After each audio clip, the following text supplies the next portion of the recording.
میں گھر کی بات اس لیے بھی نہیں کرنا چاہتا، میرے بچے جو ہے وہ مجھ سے بھی زیادہ دلیر ہیں، تو جب ہمارے سروں پر کلاشن کوفے رکھی گئی تو اس وقت بھی ہم نے کہا کہ نہیں ہمارا باپ جو باتیں کرتا ہے وہ صحیح کرتا ہے، ہم حاضر ہیں اس کام کے لیے۔ بات ہم غلط کریں تو گردن حضور کے لیے رکھی ہوئی ہے اور کسی کام کے لیے نہیں رکھی ہوئی، بالکل۔ میں حقیقت میں میرے دل میں ایک ذرا برابر بھی خیال نہیں ہے میرا بیٹا مر جاتا، حالانکہ اس کو اتنا مارا کہ وہ مرنے کے بالکل قریب پہنچ گیا تھا، اور کئی دن اس کے سینے پر جو ہے کلاشن کوف کا نشان رہا۔ آخری بات جی، میں نے لاہور میں جنگ بدر پر تقریر کی تو ہمارے یہ بچے نوجوان الحمدللہ اب یہ نہیں دیکھتے کہ چھکا کس نے مارا، چوکا کس نے مارا، اب یہ چاہتے ہیں کہ یار دی گل سنا ملا، اب یہ چاہتے ہیں کہ بتاؤ وہ پیر میر علی شاہ نے کون سی جھلک دیکھی تھی، وہ بتاؤ پیر میر علی شاہ غش کھا کے کیسے گر گیا، وہ بتاؤ سید کفایت علی کافی جسم پر استریاں پھری تھی تو پھر ایسے کس طاقت نے چلا دیا۔ اب ہمارے بچوں کا رخ بدل رہا ہے، جب آپ کا رخ بدل رہا ہے تو انشاءاللہ اللہ کی مدد بھی آ رہی ہے، ساتھ ساتھ اللہ کی مدد آ رہی ہے۔ شاہ جی فرمانے لگے وہ بات سنا دیں میدان بدر والی۔ میں نے تقریر کی لاہور میں، تو میں نے کہا کہ نبی علیہ الصلوۃ والسلام، یہ میرے آقا و مولا کی عادت کریمہ تھی کہ جب رسول اللہ کوئی بھی علاقہ فتح فرماتے نا تو حضور اس کے بعد 3 دن پھر اس جگہ رہتے۔ یہ اعلیٰ سے بھی اعلیٰ لفظ بھی چھوٹا ہے، یہ اعلیٰ اور افضل بہادری کی دلیل ہے۔ میرے آقا اس لیے رہتے کہ اگر کسی میں دم خم ہے تو پھر آ جائے، ہم بیٹھے ہیں۔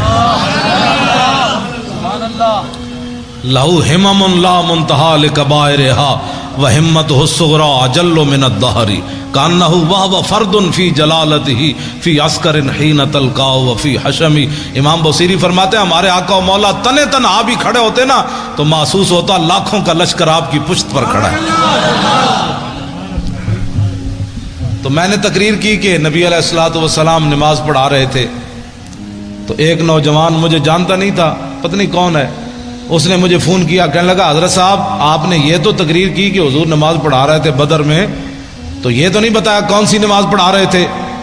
اب میں نے بھی نہیں پڑھا تھا، اب نوجوان کا سوال بڑا اہم اور ہونا بھی چاہیے تھا۔ پھر میں نے کتابیں تلاش کرنی شروع کی تو علامہ واقدی نے کتاب المغازی میں لکھا کہ نبی علیہ الصلوۃ والسلام نماز عصر کی 2 رکعت پڑھا رہے تھے۔ وہ سنے اور اس کے بعد میری گفتگو ختم۔ دیکھنا میری طرف ہے، حدیث پھر سمجھ آئے گی۔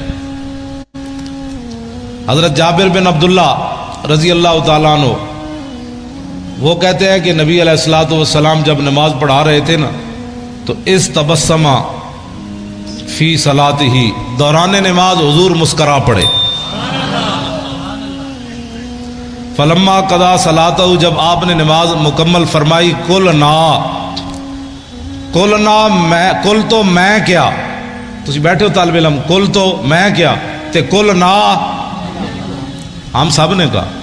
اس کا معنی یہ ہے کہ حضرت جابر ہی نہیں دیکھ رہے تھے، سارے ہی دیکھ رہے تھے۔ کل تو میں کیا اور کل نا، اگر کل تو ہوتا تو لوگوں نے کہنا تھا بس جابر بن عبداللہ ایسے کر رہے تھے تو آنکھ اٹھ گئی تھی، نہ کہا کل نا، فرمایا میں نے بھی کہا، ابو بکر نے بھی کہا، عمر نے بھی کہا، چونکہ عثمان غنی تو موجود نہیں تھے، حیدر کرار نے بھی کہا، بلال نے بھی کہا، کل نا، ہم سب نے کہا کیا، رأینا کا تبسم تھا، ہم نے دیکھا کہ آپ مسکرا رہے تھے۔ میرے آقا نے فرمایا جی ہاں۔ عرض کی کیوں؟ اب ذرا توجہ میری طرف دیکھنا، حدیث پھر ہی آپ کو سمجھ آنی ہے۔ یہ اس کا تعلق رأینا کا کہ رویت کے ساتھ ہے نا، تہاں رویت ہوگی تو پھر بات ہوگی۔ آپ میری طرف دیکھیں گے تو حدیث پاک بھی آپ کو سمجھ آئے گی۔ میرے آقا نے فرمایا مرہ بی میکائیل، فرمایا جب میں نماز پڑھا رہا تھا نا 2 رکعت کے لیے کھڑا ہوا تو میرے قریب سے میکائیل فرشتے گزرے، والا جناحی اثر الغبار، ان کے پروں کے اوپر بدر شریف کی مٹی کا گرد و غبار تھا۔ اتنا تو میرے آقا غور سے دیکھ رہے تھے اور وہ بھی جبریل کے پروں کو حضور دیکھ رہے تھے۔ یہ کون سی توحید تم نے بیان کی نبی کا خیال آنے والی، ہمیں بھی بتاؤ۔ اب تو رسول اللہ سب کچھ دیکھ، مرہ بی میکائیل وعلی جناح اثر الغبار